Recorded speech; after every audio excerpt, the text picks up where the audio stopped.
Bonjour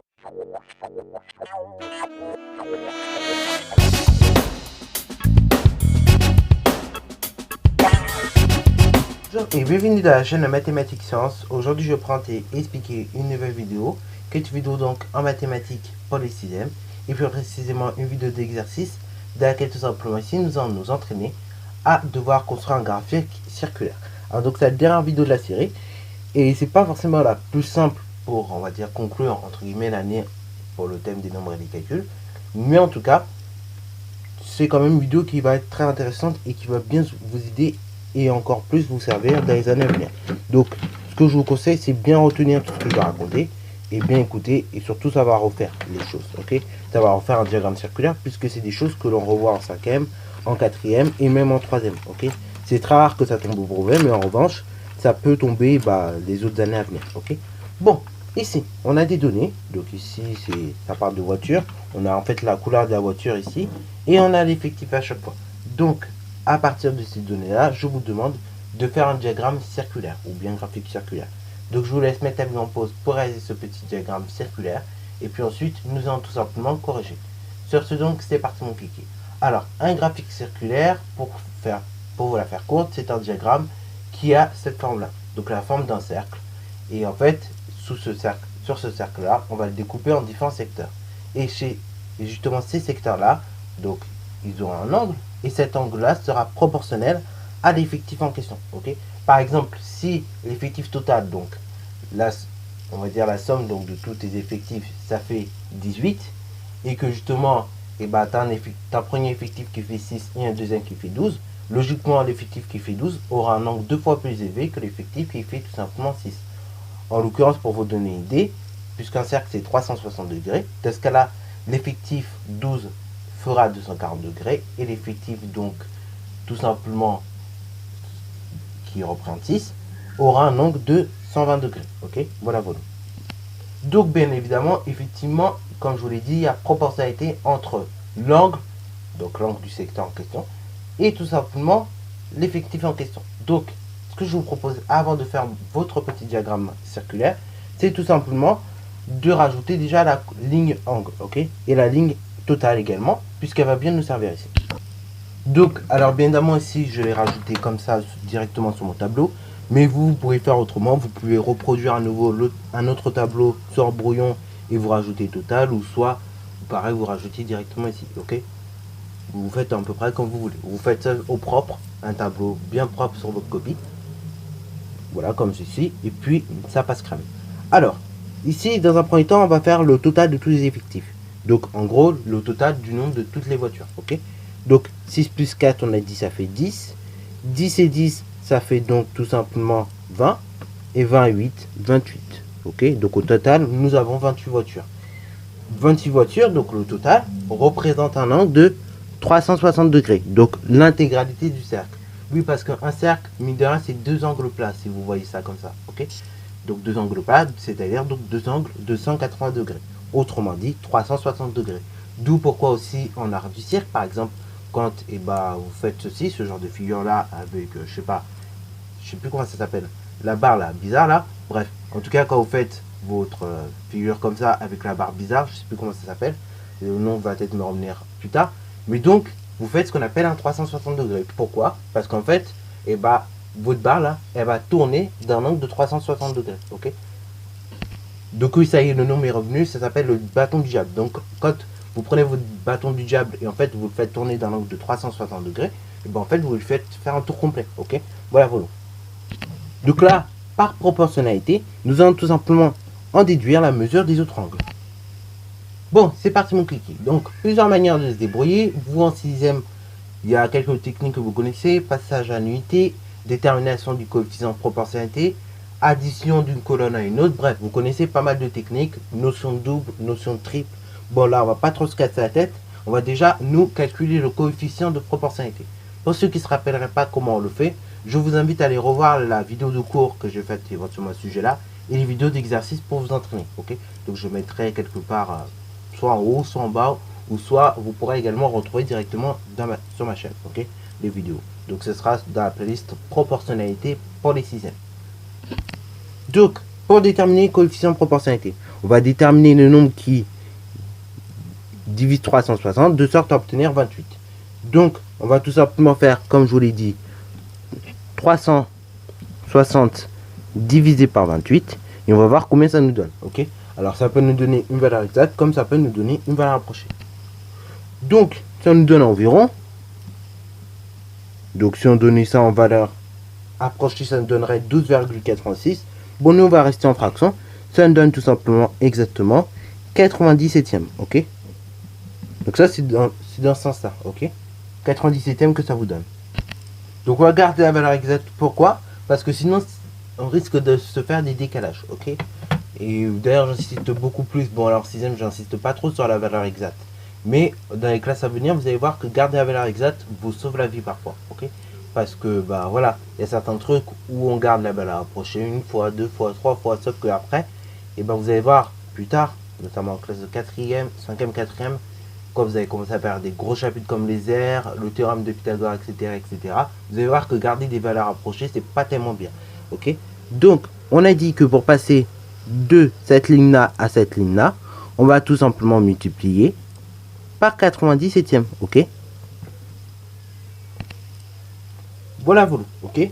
Bon, une fois qu'on a compris ça, c'est parfait. Et bien maintenant, on va tout simplement, pareil, multiplier tous les nombres par 97e. Et ça va nous donner à chaque fois la mesure de l'angle en question.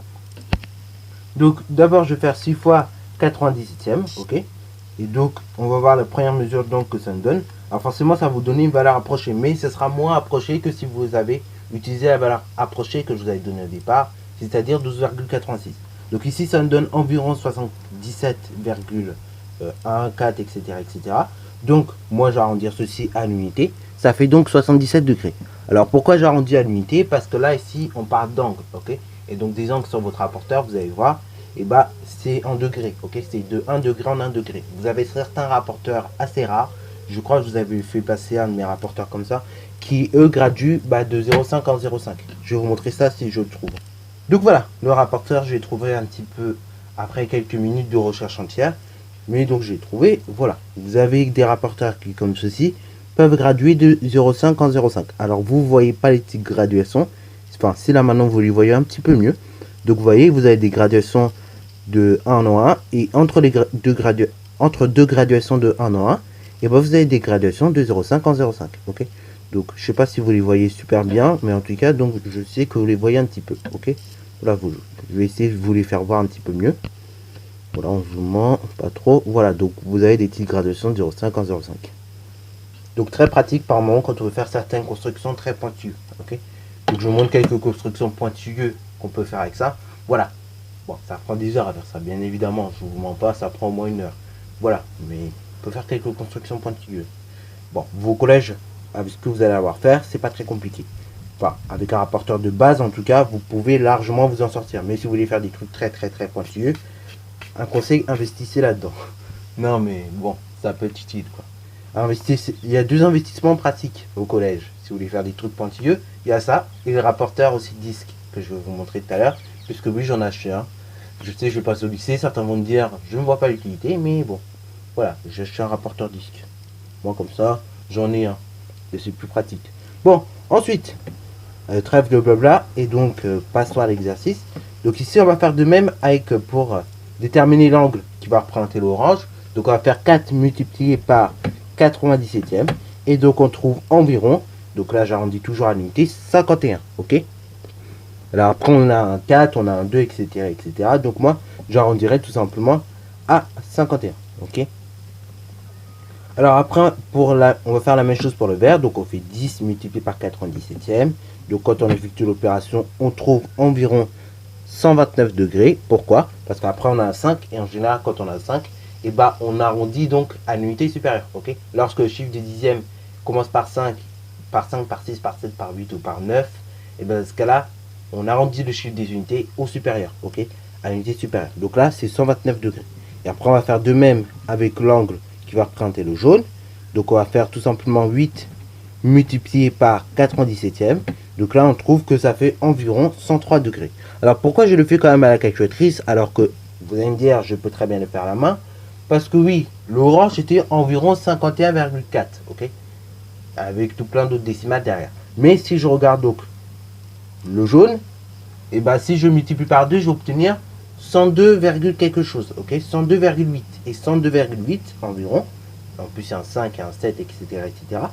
Et bah c'est environ 103, ok, parce que pourquoi? Le chiffre des dixièmes est tout simplement au-dessus de 5, ok, il est bien au-dessus de 5, et du coup le chiffre des unités, ça fait qu'on est obligé de l'arrondir au supérieur. Alors, 6 points méthodologiques également. Normalement, quand vous additionnez tous les angles en question, vous êtes censé obtenir 360 degrés. Donc on va faire 77 plus 51 plus 129 plus 103. Et donc voyez ce qu'on obtient. Donc ici, on obtient bien 360 degrés. Bon, je vais prendre d'un truc. Il peut arriver que dans certains cas, malheureusement, on n'obtient pas exactement 360 degrés. Mais si on obtient une valeur qui s'approche des 360 degrés, genre 359 ou 361, on peut considérer que c'est bon. Pour une simple et bonne raison, c'est qu'à force d'arrondir, ou peut-être on est en mal arrondi un angle en arrondissant au degré supérieur ou au degré inférieur, et bien dans ce cas, ça fait quoi? Ça fait que justement, et bah, ça peut créer comme ça des petits décalages. Par exemple, si j'arrondis cet angle-là à 102 degrés, ça aurait créé un petit décalage. Et du coup, on n'aurait pas eu exactement 360 degrés, mais 359. Ok, donc ça peut arriver parfois qu'on ait des petits décalages comme ça, qui font que ça ne fait pas exactement 360 degrés. C'est à force d'arrondir, tout simplement. Et le problème, si je vous mettais par exemple, représenter un angle de 117e, 6e degré, c'est vrai que c'est compliqué à se représenter dans la tête. Alors que environ telle ou telle valeur, on peut comprendre, tu vois. T'as capté? Bon, j'ai beaucoup parlé, mais c'est pas grave. En tout cas, j'espère que ça vous aura été utile. Maintenant, donc, on va d'abord faire une première chose. Quand on veut construire un diagramme circulaire, logiquement, on doit faire le cercle. Donc là, le cercle, vous faites un rayon n'importe, hein, puisque le rayon n'a pas d'importance. Ce qui va avoir l'importance ici, c'est l'angle. Donc, on fait un cercle de rayon n'importe lequel, ok. Voilà, voilà. Donc ici, par exemple, ça fait un peu plus de 5 cm, ok. 5-6 cm, voilà, voilà. Mais vous faites comme vous voulez. Et ensuite, donc, ce que nous allons faire, on va tout simplement tracer un premier angle, ok. Enfin, plutôt une première demi-droite, ok. Comme ceci. Une fois qu'on a tracé notre première demi-droite, nous allons nous munir ce coup-ci d'un rapporteur disque. Oui, ça fait longtemps que je vous en parlais, ça fait depuis longtemps. Depuis que je tourne des vidéos sur cette chaîne que j'arrête pas de vous en parler. Mais oui, enfin j'achète un rapporteur disque, c'est un truc de fou. Alors oui, la majorité du temps vous dites, oh mais c'est bon, un rapporteur de demi-disque, ça fait l'affaire. Oui, mais sauf que certains angles, vous allez voir, et vous avez pu le voir dans les vidéos où je fais des diagrammes circulaires, c'est très casse-tête. Ça casse la tête. Donc du coup, un rapporteur disque, c'est quand même un bon investissement, ok. Voilà, ça coûte quoi, 1,30€. Enfin moi en tout cas, je l'ai eu à 1,30€, même pas. Donc, ça vaut le coup. Ça vaut le coup pour ce que ça peut faire. Et au moins, ça vous casse pas la tête, ok. Donc, petit point méthodologique quand même, comment on utilise un rapporteur disque, ok. Parce que là, pour le coup, j'ai pas beaucoup montré de points méthodologiques avec le rapporteur disque. Donc, ici, vous avez la gradation 0 ici. Et vous avez donc un 0 pour la règle. Ok, bon, moi c'est fait comme ça en tout cas, sur le rapporteur au champ. Évidemment, il y en a d'autres qui c'est fait autrement. Vous avez donc un centre, par exemple, comme c'est le cas par exemple sur des rapporteurs disques, demi-disques, ok. Et vous pouvez les avoir sur des rapporteurs disques. Moi j'ai un 0 qui va symboliser le centre. Donc je vais placer mon rapporteur donc de sorte à ce que la gradation 0 soit sur le segment et qu'on ait 0 également ici, qui soit pile sur le centre de l'angle, ok, ou bien le centre du cercle, comme vous voulez. Donc voilà, voilà, je place tout ça correctement. Normalement, vous devez obtenir ceci, ok. Et ensuite, je vais placer, comme quand on construit les angles avec un rapporteur demi-disque, et ben je vais construire mes angles, ok. Je vais placer mes angles. Donc là, on voit qu'on a un premier angle de 77 degrés. Du coup, je vais faire une première trace au crayon à 77 degrés. Voilà, comme ceci. Alors, essayez d'avoir un critérium plutôt pour faire la construction. Ce sera quand même pas mal. Donc, je fais mon premier trait à 77 degrés. Et ensuite, ce que je fais, c'est que une fois que j'ai fait mon premier trait, paf, je retire mon rapporteur et je relie le premier trait que j'ai effectué avec le centre, bah, tout simplement de mon angle, ok, ou bien le centre du cercle. Voilà, voilà. Donc vous obtenez votre premier angle. Magnifique, non? Ensuite, on va faire de même, on va construire notre second angle, toujours avec toujours en faisant la même chose, donc avec le 0 ici qui est sur le centre de l'angle et le 0, donc la gradation 0 qui est sur le côté, ok. Et donc là ici on va construire un deuxième angle de mesure 51 degrés. Donc pareil, je fais une trace à 51 degrés. Je relie cette trace donc au sommet de l'angle. Et nous allons répéter ça de façon analogue, ok? Donc voilà, un second angle de 51 degrés. Je renouvelle la chose. Donc le 0, toujours pareil le long du côté. Ce 0 là également au centre, tout simplement du centre du cercle. Et puis voilà, on fait la même chose. On reproduit la même expérimentation, la même construction. Donc si on fait une construction d'un angle de 129 degrés. Ok? Voilà où? Voilà, voilà. Et bon, là je m'arrête là pour la construction pour une simple bonne raison, c'est que vous avez déjà 4 secteurs, ok? Donc un qui représente le bleu, l'autre qui représente le orange, un qui représente le vert, et un qui représente tout simplement le jaune. Donc on s'arrête là. Pourquoi? Parce que ici, si vous voulez chercher à tracer votre angle de tout simplement 103 degrés, vous allez voir qu'il fait déjà 103 degrés, ok? Donc pas besoin de rajouter. Là, vous avez déjà fini la construction en réalité. Donc, pas besoin de rajouter plus que ça. Voilà, voilà. Donc, je sais, j'ai beaucoup parlé dans cette vidéo, mais j'espère en tout cas qu'elle t'aura plu. Si c'est le cas, n'hésite d'ailleurs pas à la liker, commenter et bonne reste à toi en mathématiques et en sciences.